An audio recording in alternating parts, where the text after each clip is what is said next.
Introduction: The Tree Outside John's Trading Terminal. Welcome, friend. You've picked up this book because you're confused, and John doesn't blame you. The cover says something about trading in the marriage, and you're thinking, did someone at the printing press have a stroke? No. You're about to discover the revolutionary truth that your spouse and the S&P 500 are basically the same entity. They both require patience. They both punish emotional decision-making, and they both will absolutely destroy you if you try to average down during a tantrum. John has spent 30 years in marriage counseling and another decade losing money in the markets before figuring out that he was making the exact same mistakes in both places. The light bulb moment came when John realized he was giving his wife words of affirmation when her love language was acts of service, while simultaneously holding on to a losing position in a stock he was emotionally attached to because it owed him. The tree outside John's window goes through seasons. So does his marriage. So does his brokerage account. Mostly winter, if he's being honest. But here's the beautiful thing. The principles are identical. John will be speaking in one consistent voice because, honestly, he can't afford two separate book advances. Let's begin this journey together. Chapter 1. Winter is coming, and so is your margin call. Brief summary. We'll explore why relationships and trading accounts both experience brutal, soul-crushing winters. You'll learn to recognize when your marriage has frozen over, and when your portfolio is about to get frostbite. This matters because you can't fix a frozen pipe by yelling at it, or by doubling down on a falling stock. Main content. Picture this. John is sitting in his study watching a bare elm tree get absolutely wrecked by a January blizzard. The branches are shaking. There's no life visible. It looks dead. And John thinks to himself, wow, that's exactly how he felt when his wife gave him the silent treatment for 3 days after he forgot their anniversary. And that time he held on to that trendy fitness stock all the way from $160 to $3. Winter in marriage is cold, bitter. Conversations are reduced to logistics. Did you pay the electric bill? Who's picking up the kids? Why is there a notification from your broker that says account deficit? Please add funds immediately. Winter in trading feels the same. Your account is frozen. Every time you try to warm things up by making a trade, you get frostbite. You're emotionally depleted. You're sitting there in your home office at 2 a.m. looking at a chart that looks like a ski slope designed by Satan, wondering where it all went wrong. Here's the key insight that changed everything for John. The same rigidity causes both winters. When John insists on his way in marriage, we're not going to your mother's for Thanksgiving again. The woman criticized his green bean casserole in 2019 and he has not forgotten. He freezes the relationship. When John insists on his way in trading, this stock has to go back up. The CEO seemed really confident on that podcast he listened to while half asleep. He freezes his account. The attitude in both winters is identical. John is right. The market, his spouse, is wrong, and he will wait here in this frozen wasteland until reality admits he was correct all along. This connects to the next point about love languages, but first, a story from John's counseling office. A man came to John, let's call him Kevin, because that's his new name now, and he signed a waiver, and said, John, I just don't love my wife anymore. Also, I don't love my position in that electric car company anymore. Both have been going down for months, and I'm tired of looking at the red. John asked Kevin what he'd been doing to show love to his Linda. Kevin said, I tell her she looks nice. I tell her I appreciate her. Words of affirmation, just like your book said. Then John asked about his stock. Kevin said, I keep buying more every time it dips. That's what the internet forum guys said to do. I'm showing the market that I believe. Friends, Kevin was speaking the wrong language in both situations. Linda's love language was acts of service. She wanted him to do things, not say things. And the market's love language is risk management. It wanted him to use a stop-loss, not blind faith. Linda felt unloved. Kevin's account got liquidated, and he didn't understand why either one happened. Key takeaway, winter is winter. Whether you're sleeping on the couch or watching your retirement fund become a learning experience. And the only way out is to stop being rigid and start speaking the right language. Previously in this audiobook, a dramatic recap blending both plots. Last time on Trading in the Marriage, we learned that winter comes for us all. Our hero, Kevin, discovered that telling his wife Linda she looked nice, while simultaneously ignoring her pleas to fix the garage door, was about as effective as telling himself it'll bounce back, while watching his portfolio drop 40%. Meanwhile, the ancient wisdom of the 4 seasons revealed itself through the metaphor of a dying tree, which is also what Kevin's account looks like on the monthly chart. Will Kevin learn to speak Linda's love language? Will he discover what a stop-loss is? And what about that strange feeling he gets when he sees both his wife and the S&P 500 giving him the silent treatment? Stay tuned. Chapter 2. The 5 love languages of your spouse and your trading account. Brief summary. You can't love someone properly if you're speaking Chinese and they only understand Spanish. The same applies to your relationship with the market. We'll explore the 5 fundamental languages of connection, and John will show you how each one applies exactly the same way to your spouse and to your portfolio. This matters because trying to hug a stock chart is weird and doesn't work. Main content. All right, let's get into it. After 30 years of counseling and watching people lose money in creative ways, John has identified 5 primary love languages, and he's here to tell you that your spouse and your trading account both speak one of these languages fluently. Love language number 1, words of affirmation. For your spouse, this is verbal appreciation. You look beautiful. I'm proud of you. That thing you said to your mother was incredibly patient, and I'm impressed you didn't throw a butter knife. For your trading account, this is positive self-talk and journaling. When you take a loss according to your plan, you say to yourself, "Good job. You followed your rules. The market just didn't cooperate this time. I'm proud of you for not revenge trading and YOLOing into a dying meme stock." Here's where it gets funny. John had a client named Steve who would literally stand in front of his computer and whisper, "You're a good trader. You're disciplined. I believe in you." His wife thought he was having an affair. He was, with his trading psychology. But it worked. His results improved dramatically once he stopped calling himself an idiot every time a trade went against him. The opposite of words of affirmation is criticism. In marriage, it's "you never help around here." In trading, it's "I'm such an idiot. I always buy at the top." That voice in your head? That's the same voice that picks fights about loading the dishwasher. Silence it.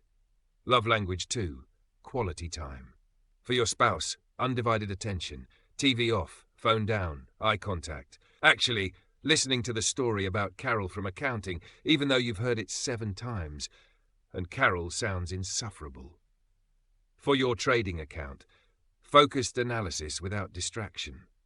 This means when you're reviewing charts, you're not also scrolling social media, watching financial news, and arguing with strangers about crypto. The market can tell when you're not paying attention. It's like a spouse who knows you're nodding along while thinking about golf. John once had a trader named Mike tell him, "I give my charts 20 minutes of undivided attention every evening, and they've never been more responsive." John asked if he also did this with his wife, Carla. Mike paused. Then he said, "I think I just figured out why she's been cold lately." Quality time in trading also means patience. Sitting on your hands when there's no setup. Not forcing a trade just because you're bored. The market rewards patience the same way a spouse rewards you for actually listening to the entire story about Carol's passive-aggressive email. Love language number 3, receiving gifts. For your spouse, the thought counts more than the price. A wildflower picked from the roadside, a card, a crooked stick from a Caribbean beach that says, "I was thinking of you." For your trading account, adding to winning positions.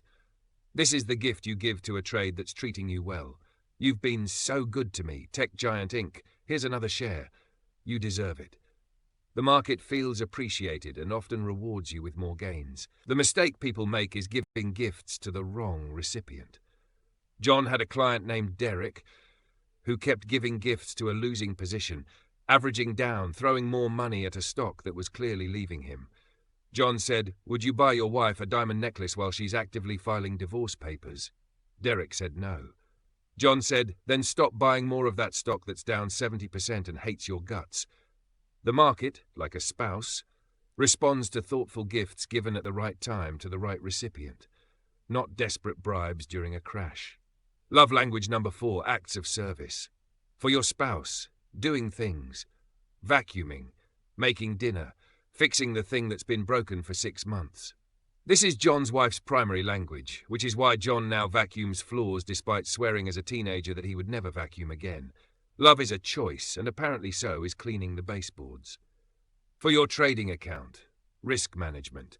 This is the unglamorous, necessary work that nobody wants to do, but everyone needs. Setting stop losses, calculating position size, reviewing your journal. It's the trading equivalent of taking out the garbage. Not fun, but if you don't do it, everything starts to stink. The parallel is uncanny. In marriage, the spouse whose language is acts of service feels unloved when you don't help around the house, even if you're showering them with compliments. In trading, your account feels unloved when you don't manage risk, even if you're doing brilliant analysis. You can have the best trade thesis in the world, but if you don't do the service work of placing a stop loss, you're going to get hurt. Love language 5, physical touch. For your spouse, hugs, hand, holding, intimacy. For some people, this is the primary way they experience love. Without it, they feel disconnected and lonely. For your trading account, actually clicking the buttons. This is the execution. You can plan all day, but eventually you have to touch the keyboard, pull the trigger, enter the trade. Now here's the hilarious truth. Some traders are touch avoidant with their accounts. They over-research, over-analyze, and never actually make a trade. They're afraid of getting hurt. This is exactly like the spouse who wants to feel loved but is terrified of intimacy. Eventually, the account or the marriage withers from neglect. On the flip side, some traders are touch addicted. They overtrade, constantly clicking, entering and exiting positions like a caffeinated squirrel. This is the equivalent of a spouse who won't stop pawing at you while you're trying to read. Nobody likes that. The market doesn't like that either. Key takeaway. Whether you're trying to fill your spouse's love tank or keep your trading account from blowing up, you have to speak the right language. And sometimes that means vacuuming the floor, and sometimes that means setting a damn stop loss, previously in this audiobook. Our journey continues. We've discovered that winter comes for both marriages and margin accounts, and that the 5 love languages apply equally to your spouse and your stock portfolio. Kevin is still confused but making progress. He's now complimenting his wife Linda and his trades, though he's not sure which one is responding better. Meanwhile, we learned that giving gifts to a losing position is like buying flowers for someone who just changed the locks. And somewhere out there, a trader named Steve is whispering affirmations to his computer while his wife files for divorce on grounds of he loves the Bloomberg terminal more than me. The drama continues. Chapter 3. The 4 internal enemies that ruin date night and your P&L. Brief summary. Ancient wisdom identifies 4 enemies of the mind: anger, greed, attachment, and ego. These same 4 troublemakers destroy marriages and trading accounts with equal enthusiasm. We'll meet each one and learn how they operate in both arenas. This matters because you can't fight an enemy you can't name, and these enemies have really good disguises. Main content. Let John introduce you to the 4 villains of this story. They show up in every argument about whose turn it is to do the dishes, and every moment you consider just one more trade at 3:55 p.m. on a Friday. Enemy number 1, anger. In marriage, your spouse says something critical, and suddenly you're 15 years old again, defensive and ready to fight. Or they forget to do something you asked, and you feel that heat rising. You say something sharp. They say something sharper. Now you're not speaking for 2 days. In trading, you take a loss. Maybe it's a small one, according to your plan, but it stings. Your ego is bruised, so you immediately look for another trade to get it back. You're trading out of revenge. You're angry at the market, at that specific stock, at the Federal Reserve, at the Fed chair's beard. You take a bad entry, you lose more. The anger compounds. Here's what John tells both fighting couples and tilted traders. The market doesn't know you exist. Your spouse does, but they also have their own internal monologue, and you're not the main character in it. Take a walk. Breathe. The only way to win a war with anger is to refuse to fight it. Enemy number 2, greed. In marriage, This is the voice that says, I deserve more attention than I'm getting. Or why should I do the dishes when I already took out the garbage? It's keeping score. It's treating love like a transaction. Greed in marriage is the silent assassin of intimacy. You're always calculating whether you're getting your fair share. In trading, this is the voice that makes you sell a winner too early. I better take this profit before it disappears. And the voice that makes you hold a loser too long. It'll come back. I can't take this loss. Greed works in both directions. It's the desire for more profit, less pain, that overrides your rational plan. John had a client named Rick who was up 50% on a position. His plan said to hold with a trailing stop, but greed whispered, "Book it now, that's a vacation." Rick sold. The stock doubled again over the next 3 months. He was miserable. Then he went home and got into an argument with his wife Denise about who spent more on online shopping last month. Greed. Everywhere. Enemy number 3, attachment, Mo. In marriage, this is when you get attached to being right. The argument isn't about the thing anymore. It's about proving you were correct about loading the dishwasher in 2020, and you've been holding this grudge ever since. You're attached to your version of events, your narrative, your victimhood. In trading, this is when a stock becomes your stock. You've done the research. You know the CEO's name, their dog's name, their favorite coffee order from that one interview. You're invested emotionally. So when the stock breaks support and your stop-loss triggers, you don't sell. You can't. This is your stock. It knows you. You have a relationship. John calls this Stockholm Syndrome for shareholders. The market doesn't love you back. It doesn't know your cost basis. It doesn't care that you've been holding since $85 and it's now $12. Attachment is why people ride stocks all the way to zero. It's also why people stay in marriages that have been dead for years, because they're attached to the idea of what it used to be. Enemy number 4, ego. In marriage, I'm not apologizing first. I wasn't wrong. They should come to me.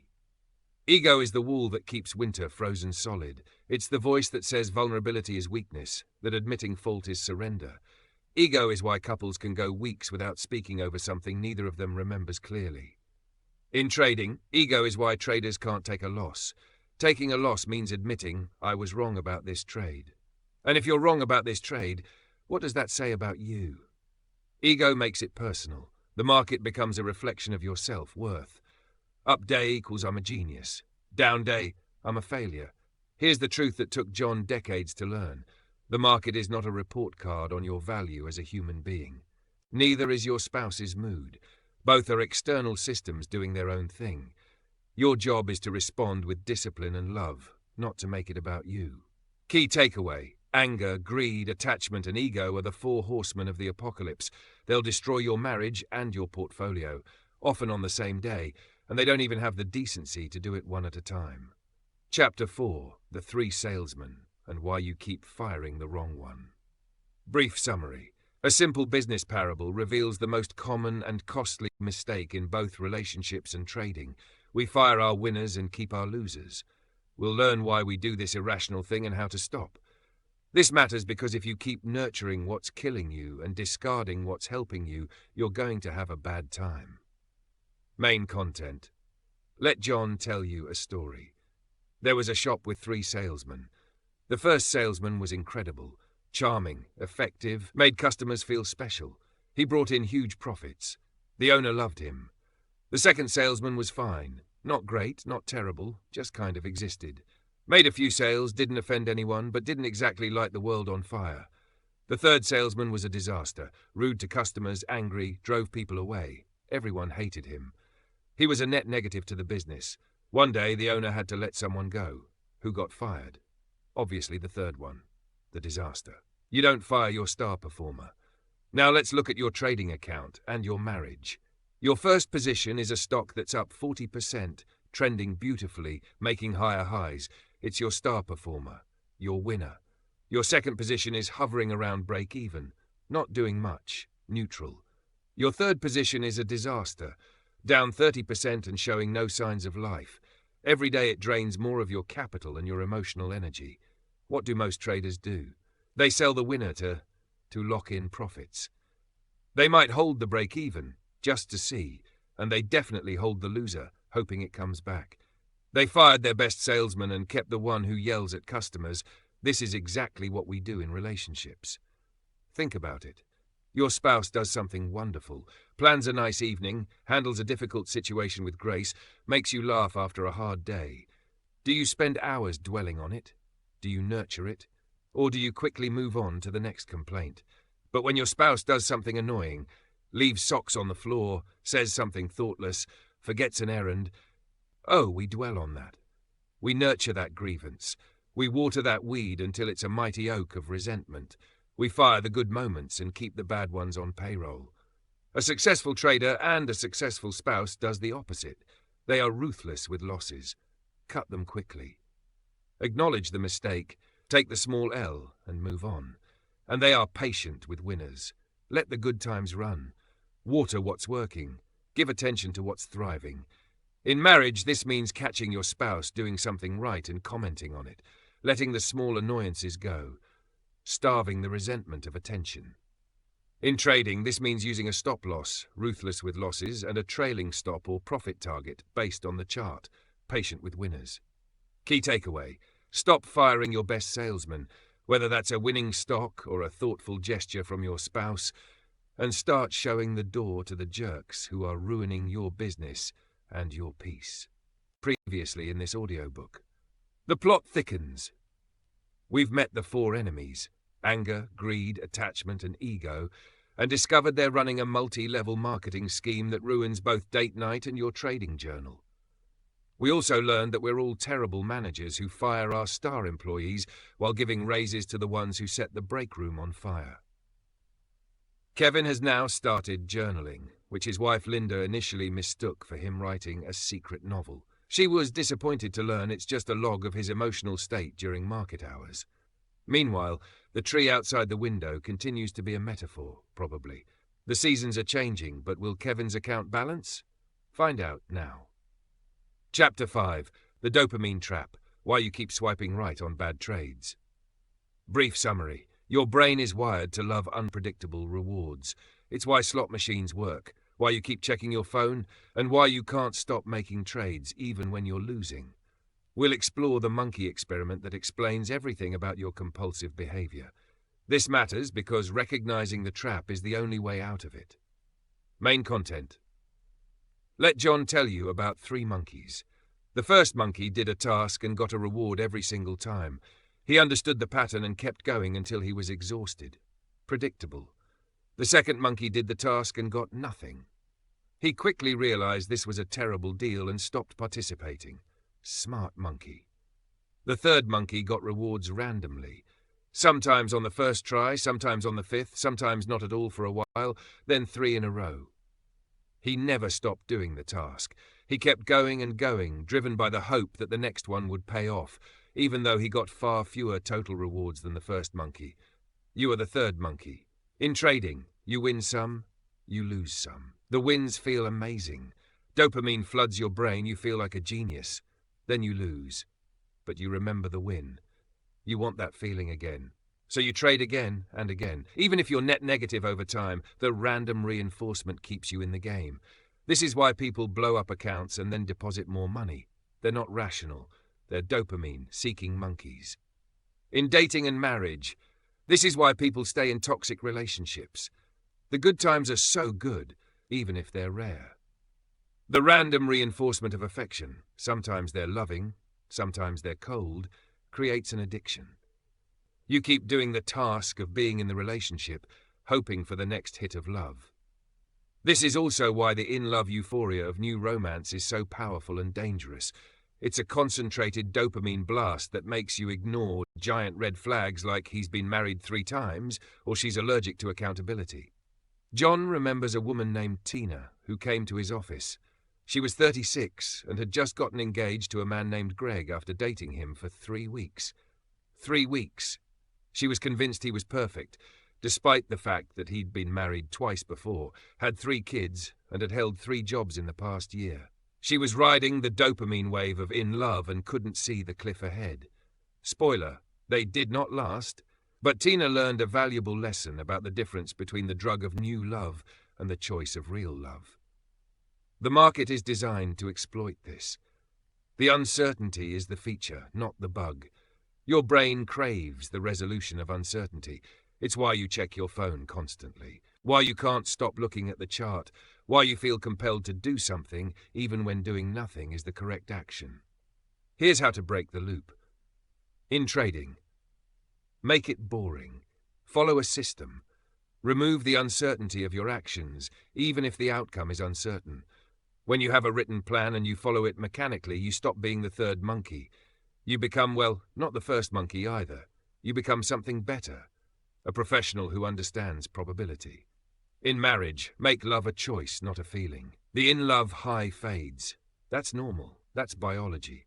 Real love is the daily decision to act in your spouse's best interest, to speak their language, to fill their tank, even when you don't feel the dopamine rush. The feelings come back when the tank is full. They always do. Key takeaway: you're not a monkey, even if you're trading history and your text messages to your ex suggest otherwise. Stop pushing the button, hoping for a random banana. Chapter 6: Spring and Summer, or How to Know When Things Are Actually Going Well. Brief summary. Not everything is winter. Let's talk about the good seasons, what they look like in a thriving marriage and in a profitable trading career.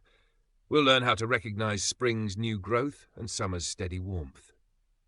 This matters because if you don't know what good looks like, you won't know when you've arrived. Main content.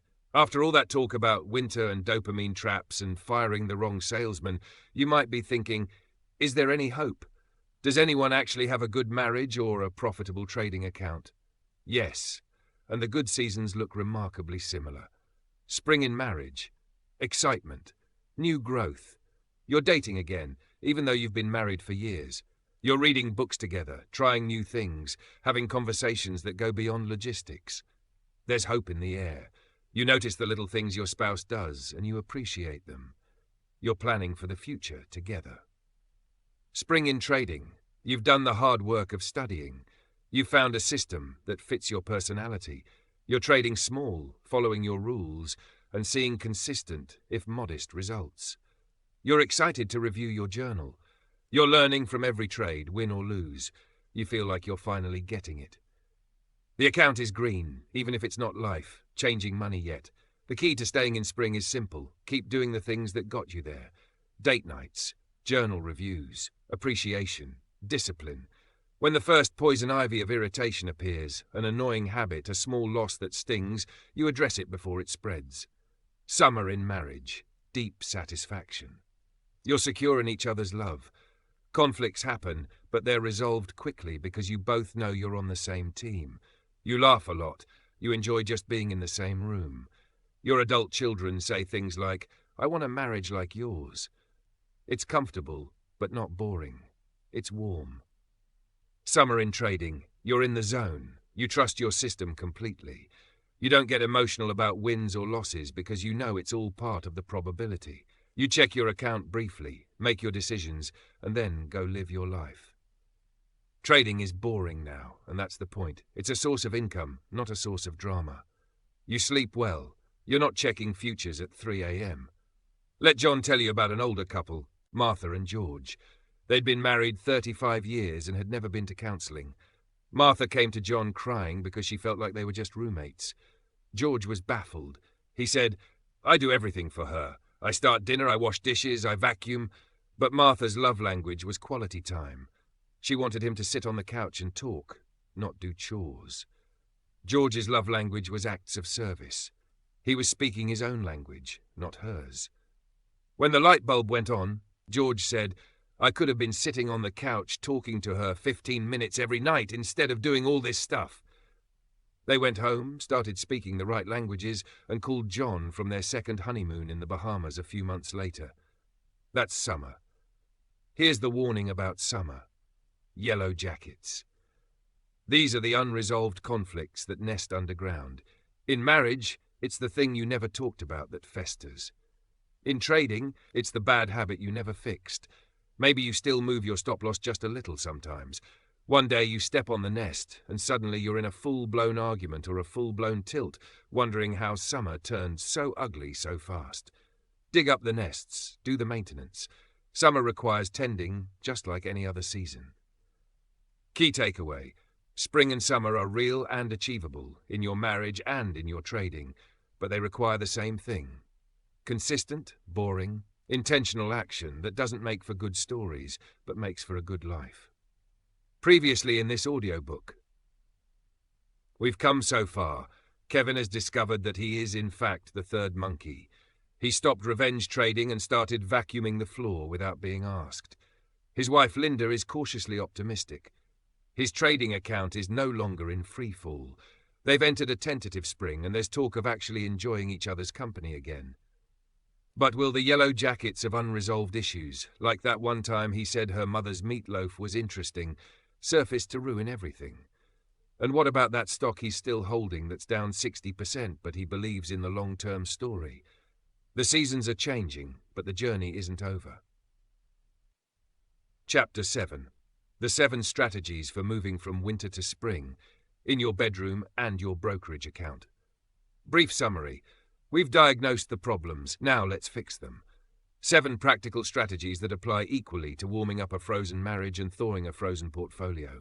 We'll cover confession, attitude, love languages, listening, support, differences, and positive influence.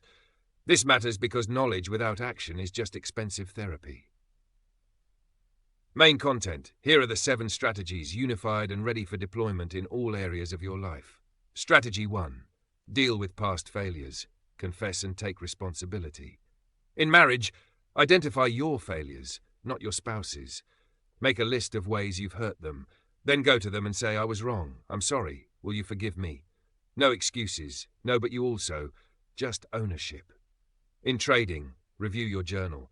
Identify your pattern of mistakes, not the markets, not the feds. I keep moving my stop loss. I trade too large when I'm angry. I chase breakouts that already happened. Write it down. Admit it to yourself. Maybe tell a trusted trading friend, I do this dumb thing, I'm working on it. Ownership is the doorway to change. Blame is the lock that keeps it shut. Strategy 2. Choose a winning attitude. Stop being a victim. In marriage, your attitude is a choice. You can see your spouse as an adversary or as a teammate. You can focus on what's wrong or what's right. Make a list of their positive traits. Thank God, the universe, the void for those traits every day. Speak appreciation aloud. In trading, your attitude toward losses determines everything. If you see a loss as a failure and a reflection of your worth, you'll spiral. If you see it as tuition and data, you'll improve. The market is going to do what it does. Your only choice is how you interpret it and respond. Strategy 3. Speak the right love language. We did this one, but it bears repeating. In marriage, learn their language. Speak it, even if it's not your natural dialect. Especially then. In trading, learn your language with the market. What style fits your personality? Long-term investor, swing trader, day trader? Don't force yourself into a style that makes you miserable just because someone on a video platform is making it look easy. Find your fit and then become the best at that specific thing. Strategy 4. Empathetic listening. Shut up and actually hear them. In marriage, put the phone down.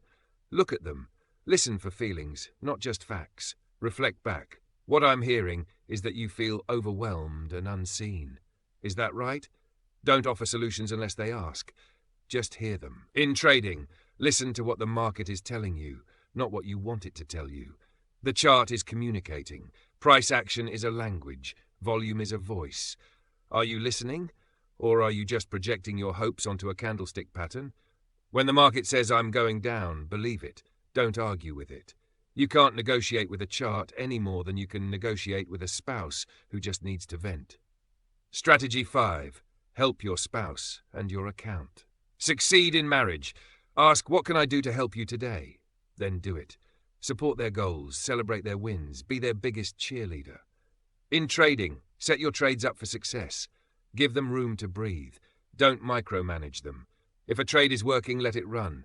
Protect it with a trailing stop, but don't kill it with fear. You're the supportive partner, not the controlling one. Also, don't trade with money you can't afford to lose. That's like asking your spouse to perform under crushing pressure. It never ends well. Strategy 6. Maximize your differences. Opposites attract, then they attack, unless you're smart. In marriage, the thing that irritates you about your spouse is often the flip side of their greatest strength. The overly cautious one provides stability. The impulsive one brings adventure. Learn from each other. Make a plan that honors both styles. In trading, your system should account for different market conditions. Some strategies work in trends, some in ranges. Some work in high volatility, some in low. Don't try to make one approach fit all seasons. Maximize the diversity of your toolkit. The cautious part of you sets the stop-loss. The adventurous part of you lets the winner run. They're both necessary. Strategy 7. Positive influence. You can't change them, but you can change you. In marriage, what if your spouse won't read this book, won't go to counseling, won't even admit there's a problem? You are not powerless. You can change your own behavior. And your changed behavior will influence the relationship. Consistent love, spoken in the right language, over time, is the most powerful force in human connection. John once worked with a woman named Susan, whose husband, Phil, refused to engage in any counseling. He was cold, dismissive, and said he was the one with the problem. Susan decided to try an experiment. She would speak his love language, physical touch, consistently for 6 months, without expecting anything in return.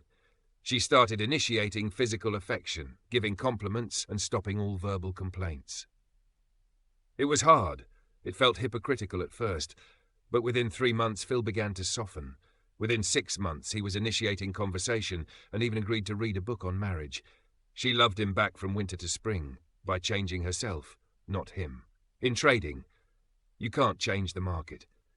You can't make a stock go up by wishing.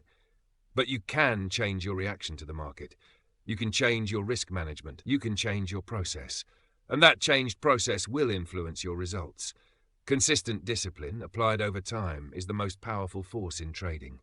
Key takeaway: you don't need your spouse to be perfect or the market to be predictable.